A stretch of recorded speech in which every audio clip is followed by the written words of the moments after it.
नमस्कार विद्यार्थी मित्रांनो, स्वागत आहे तुमचं आजच्या दिनांक 6 जून 2023च्या वृत्तपत्र डिस्कशन ह्या अंकामध्ये। चला तर आजची जी आपली डिस्कशन आहे तिला सुरुवात करूया। त्या ठिकाणी जी पहिली न्यूज आहे जी की आपल्यासाठी महत्त्वाची आहे आणि त्या न्यूजला आपण आज न्यूज इन डेप्थमध्ये स्टडी करणार आहोत। त्या ठिकाणी जी न्यूज आहे ती न्यूज अशी आहे, पहा, 3.5 वर्षात 4 लाख कोटीची गुंतवणूक कुठे झाली आहे तर महाराष्ट्र राज्यामध्ये झाली आहे। आणि जी काही विदेशी गुंतवणूक आपल्या भारत देशामध्ये येते, सर्वाधिक गुंतवणूक ही महाराष्ट्र राज्यामध्ये येताना आपल्याला दिसते, अशा प्रकारची ती न्यूज आहे। मग या ठिकाणी जी विदेशी गुंतवणूक म्हणजे काय, विदेशी गुंतवणुकीचे जे महत्त्वपूर्ण 2 प्रकार आहेत त्या प्रकारांचीही या ठिकाणी आपण चर्चा करणार आहोत। त्या ठिकाणी जी बातमी आहे, अगोदर बातमीला समजून घेऊ। थेट विदेशी गुंतवणूक देशात महाराष्ट्र राज्य आघाडीवर, अशा प्रकारची ती न्यूज आहे। आणि देशातील एकूण जी काही गुंतवणूक आहे त्या गुंतवणुकीमध्ये जे काही राज्यांचा हिस्सा आहे तो खालीलप्रमाणे आपण पाहू शकतो। जी विदेशी एकूण गुंतवणूक येते त्या गुंतवणुकीमध्ये सर्वाधिक हिस्सा हा महाराष्ट्र राज्याचा दिसतो, जो की 29% असलेला आपल्याला दिसतो। त्यानंतर दुसऱ्या क्रमांकावर कर्नाटक राज्य 24%, गुजरात राज्य तिसऱ्या क्रमांकावर 17% आणि चौथ्या क्रमांकावर दिल्ली हा केंद्रशासित प्रदेश या ठिकाणी आपल्याला दिसतो, ज्या ठिकाणी एकूण गुंतवणुकीच्या 13% गुंतवणूक विदेशातून होताना आपल्याला दिसते। मग या ठिकाणी ही तर पाहितली आपण न्यूज, परंतु या ठिकाणी विदेशी गुंतवणूक म्हणजे काय, जी गुंतवणूक आहे तिचे प्रकार काय, या ठिकाणी आपल्याला समजून घेणं गरजेचं आहे। कारण हा इकॉनॉमिक्सचा टॉपिक आहे आणि करंटमध्ये असल्यामुळे त्या संबंधित ज्या काही कन्सेप्ट आहेत त्याही या ठिकाणी आपल्याला समजून घ्यावे लागतील। तर या ठिकाणी सर्वप्रथम विदेशी गुंतवणूक म्हणजे काय हे अगोदर आपल्याला समजलं पाहिजे। तर या ठिकाणी पहा, एका देशातील मग नागरिक असतील, कंपनी असेल किंवा सरकार यांच्यामार्फत जो काही दुसरा देश असतो त्या देशामध्ये केलेली जी काही भांडवल असेल किंवा जी काही गुंतवणूक असेल त्याची गुंतवणूक, जे काही भांडवल असेल किंवा जो काही पैसा असेल त्याची गुंतवणूक म्हणजे विदेशी गुंतवणूक होय। एका देशातून म्हणजे ए या देशातून बी या देशातून जो पैसा गुंतवला जातो त्यालाच विदेशी गुंतवणूक असे म्हणतात। मग या ठिकाणी मुख्य करून जी विदेशी गुंतवणूक आहे तिचे प्रमुख 2 प्रकार पडतात। एक आहे थेट विदेशी गुंतवणूक आणि दुसरी आहे संस्थात्मक गुंतवणूक। त्यांना इन डिटेलमध्ये आपण पाहणार आहोत। आणि सर्वाधिक महत्त्वाची जी गुंतवणूक असते ती असते थेट विदेशी गुंतवणूक, जिला आपण FDI म्हणजे फॉरेन डायरेक्ट इन्व्हेस्टमेंट असे म्हणतो। त्या ठिकाणी पहा, जी विदेशी गुंतवणूक असते ती काय होते, कंपनी किंवा व्यक्तीने एका देशातून दुसऱ्या देशात केलेल्या गुंतवणुकीला आपण त्या ठिकाणी विदेशी गुंतवणूक म्हणतो किंवा आर्थिक गुंतवणूक असे म्हणतो। मग या ठिकाणी जी कंपनी आहे, ए या देशातील कंपनी बी या देशात जी काही कंपनी असेल किंवा बी या देशात काय करेल, त्यांची जी काही मालमत्ता आहे, मालमत्ता म्हणजे काय, तर या ठिकाणी ए या देशातून एक कंपनी काय करेल, बी या देशात काय करेल, कंपनी स्थापन करेल।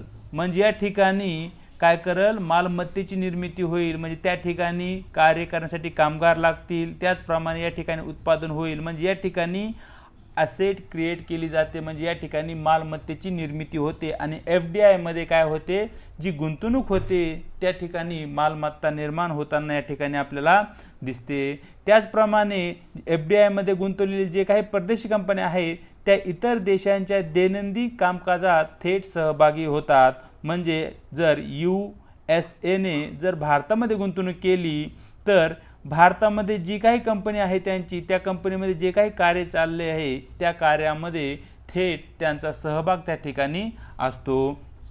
पुढे जी विदेशी गुंतवणूक आहे, विदेशी गुंतवणुकीमध्ये जी FDI गुंतवणूक आहे ती मुख्य करून आपल्याला ज्या खुल्या अर्थव्यवस्था आहेत म्हणजे जागतिकीकरण, प्रायव्हेटायझेशन आणि जे काही त्यानंतर लिबरलायझेशन आहे, या 3 LPG अशा प्रकारची जी अर्थव्यवस्था आहे किंवा भांडवलशाहीवर आधारित जी काही अर्थव्यवस्था आहे अशा अर्थव्यवस्थामध्ये मोठ्या प्रमाणावर FDIची गुंतवणूक होते किंवा मुक्त अर्थव्यवस्थामध्ये मोठ्या प्रमाणावर ती गुंतवणूक केली जाते।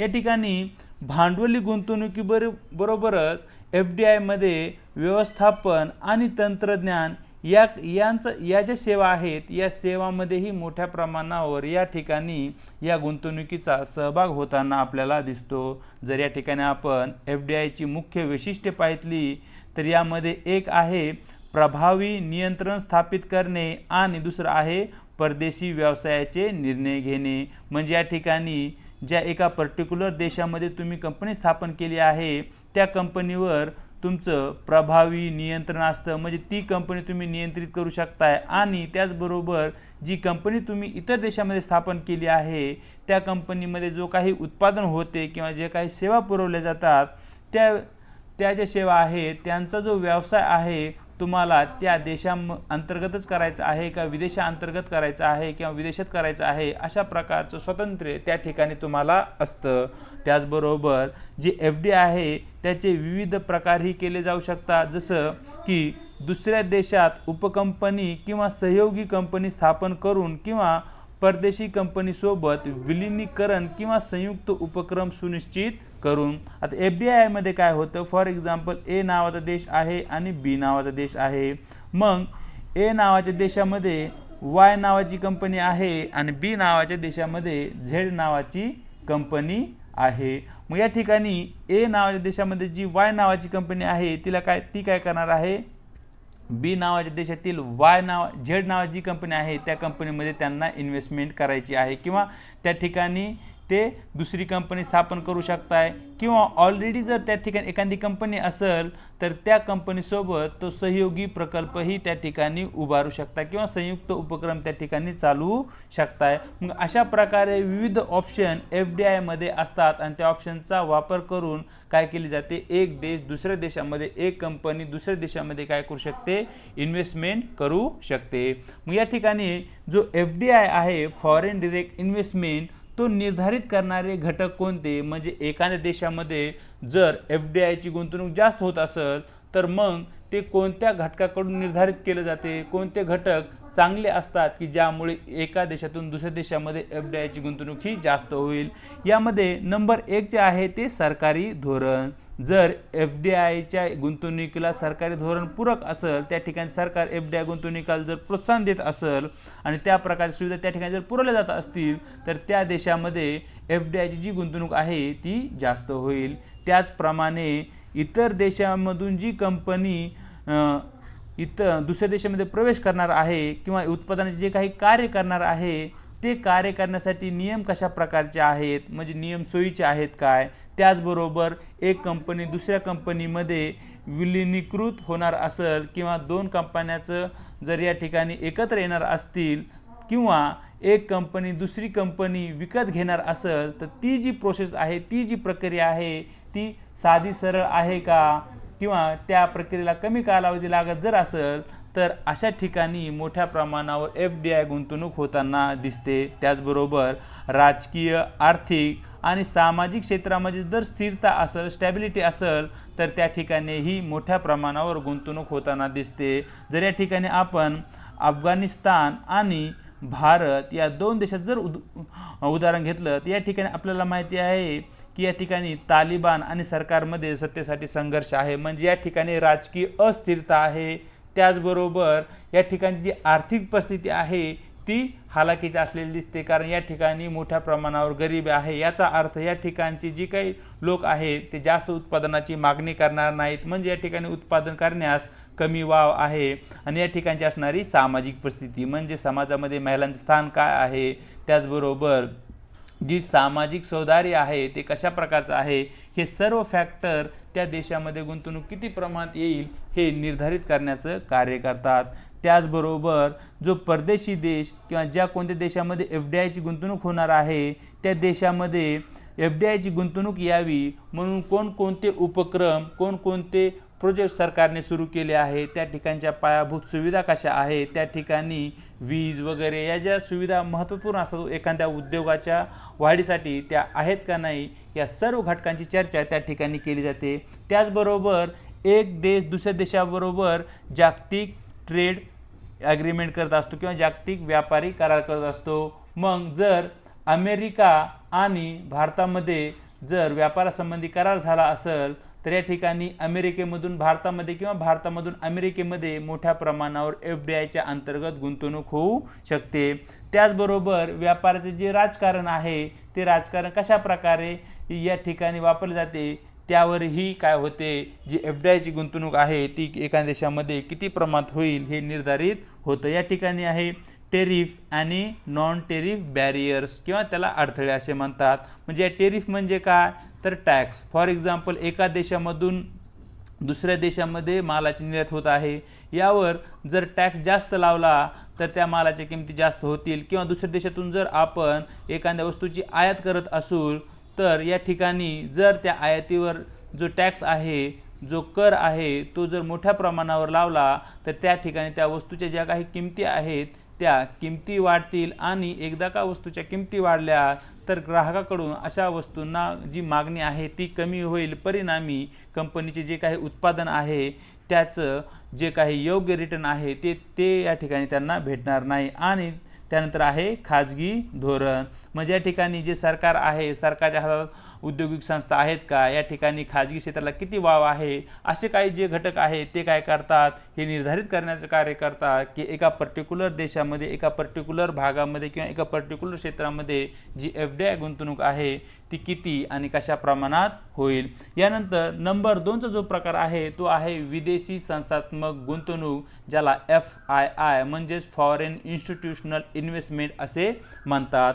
या ठिकाणी जी FDI आहे, FDI ही काय होते, या ठिकाणी जी गुंतवणूक असते ती मालमत्ते असते, आणि FII अंतर्गत जी होणारी गुंतवणूक असते ती आपल्या शेअर मार्केटमध्ये असते। हा एक छोटासा डिफरन्स या ठिकाणी तुम्ही लक्षात ठेवू शकताय। मग या ठिकाणी FII अंतर्गत जी काय गुंतवणूक होते त्यामध्ये मालमत्तेची निर्मिती होत नाही। मग या ठिकाणी ज्या काही उदयमुख अर्थव्यवस्था आहे किंवा ज्या अर्थव्यवस्था विकसनशील आहेत अशा अर्थव्यवस्थामध्ये भांडवलाची मोठ्या प्रमाणावर गरज असते। मग ती जी भांडवलाची गरज आहे ती गरज पूर्ण करण्याचं कार्य या ठिकाणी FII गुंतवणूक करू शकते। या ठिकाणी अशा प्रकारे इन डिटेलमध्ये आपण इन डेप्थमध्ये जी विदेशी गुंतवणूक आहे तिला समजून घेतलं आहे, आणि बातमी थोडक्यामध्ये काही न्यूज आहे त्यांनाही या ठिकाणी आपण डिस्कस करणार आहोत।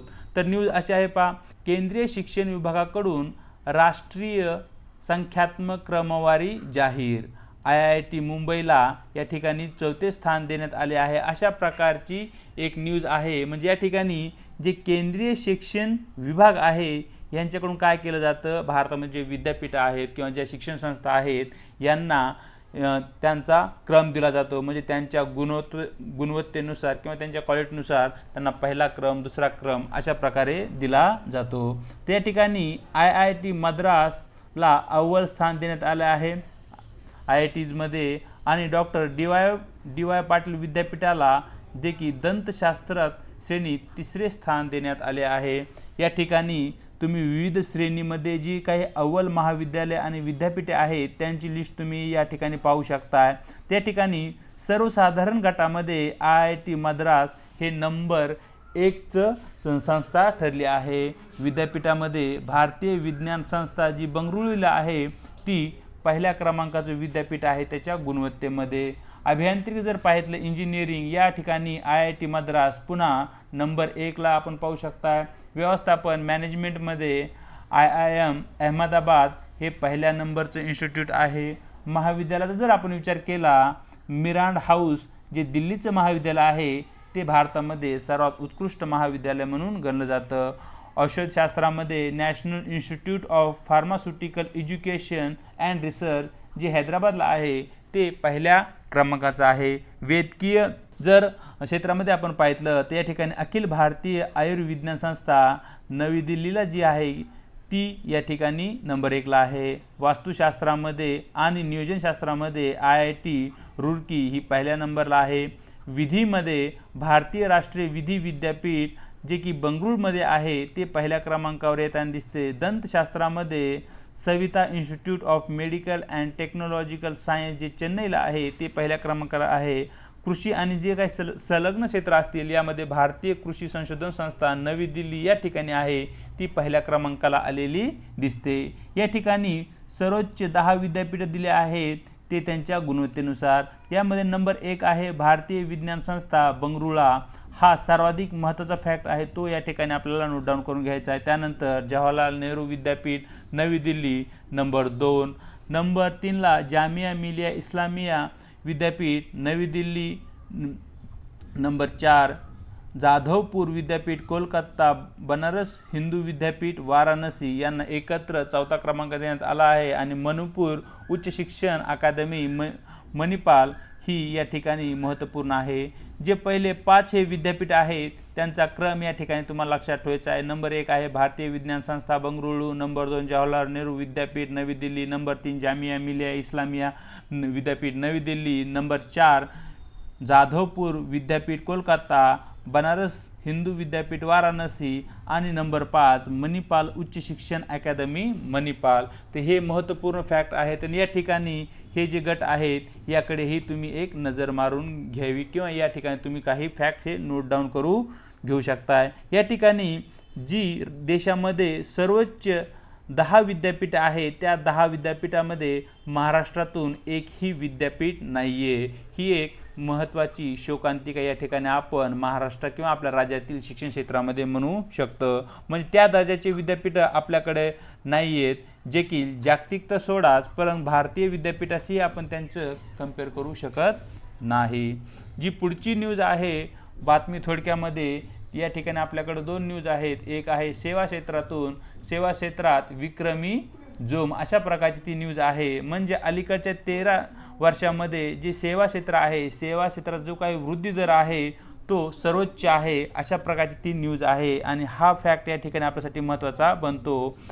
जर तो आपली अर्थव्यवस्था आपण पाहिली तर आपल्या अर्थव्यवस्थेचे आपण 3 भाग करू शकतो। एक असतं प्राथमिक क्षेत्र, दुसरं असतं द्वितीय क्षेत्र आणि तिसरं असतं तृतीय क्षेत्र। प्राथमिक क्षेत्रामध्ये शेती, द्वितीय क्षेत्रामध्ये कारखानदारी आणि तृतीय क्षेत्रामध्ये जे सेवा क्षेत्र असतं त्याचा सहभाग होतो। आणि भारताच्या एकूण GDP मध्ये सेवा क्षेत्राचा वाटा खूप अधिक आहे, तो 50%च्याही अधिक आपण पाहू शकतो। म्हणजे भारताच्या विकासामध्ये सेवा क्षेत्राची जी भूमिका आहे ती महत्त्वपूर्ण आहे। त्यानंतर या ठिकाणी शिवराज्याभिषेक सोहळ्यानिमित्त विशेष टपाल तिकीट, अशा प्रकारची न्यूज आहे। अलीकडेच आपण छत्रपती शिवाजी महाराजांचा शिवराज्याभिषेक जो काही सोहळा आहे तो 350वा साजरा करत आहोत। याचे निमित्त साधून भारतीय टपाल विभाग आणि महाराष्ट्र राज्य सरकार एकत्र येऊन काय करणार आहेत, एक विशेष टपाल तिकीट या ठिकाणी जाहीर करणार आहेत। तो एक महत्त्वपूर्ण न्यूज या ठिकाणी आपल्यासाठी आहे। तर अशा प्रकारे इन डिटेलमध्ये 6 जून 2023 जो काही आपलं वृत्तपत्र विश्लेषण आहे त्याचा या ठिकाणी आपण आढावा घेतला आहे। व्हिडिओ जर तुम्हाला आवडला असेल तर लाईक करायचे, आपल्या मित्रांसोबत शेअर करायचे आणि तुमचे जे प्रश्न आहेत ते कमेंट बॉक्समध्ये या ठिकाणी आम्हाला कळवायचे आहेत। आणि न विसरता आपल्या जे चॅनलला सबस्क्राईब करायचे, त्याचबरोबर सर्वात अगोदर व्हिडिओ तुमच्यापर्यंत पोहोचावा यासाठी तुम्हाला त्या साईडला असणारे जे बेल आयकॉन आहे त्यावरही क्लिक करायचे। यासंबंधी जी आपण डिस्कशन केली त्याची जी PDF आहे ती तुम्हाला आपल्या टेलिग्राम चॅनलवर भेटून जाईल आणि टेलिग्राम चॅनलची जी काही लिंक आहे ती तुम्हाला डिस्क्रिप्शन बॉक्समध्ये भेटून जाईल। आज इथेच थांबूया, भेटूया एका नवीन व्हिडिओ सोबत।